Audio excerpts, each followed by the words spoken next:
Makalipas ang 100 taon, ililibing tayong lahat.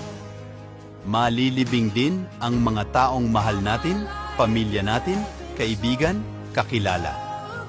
Makalipas ang 100 taon, ang mga bagay na naipon natin ay pag-aari na ng iba. Makalipas ang 100 taon, ang mga kotseng pinaghirapan natin at ipinanghiram para mabili ay maiiwan. Makalipas ang 100 taon, maaaring mawala na ang mga lugar kung saan tayo nagpakahirap.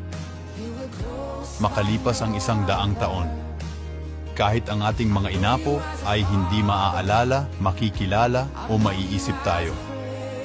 Lagi tayong pinapaalalahanan ni Jesus, huwag matakot.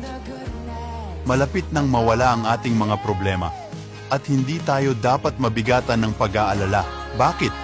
Dahil mayroon tayong isang mapagmahal na Diyos na lubos na nagmamalasakit sa atin. Siya ang nag-aalaga sa atin at nagbibigay ng ating mga pangangailangan.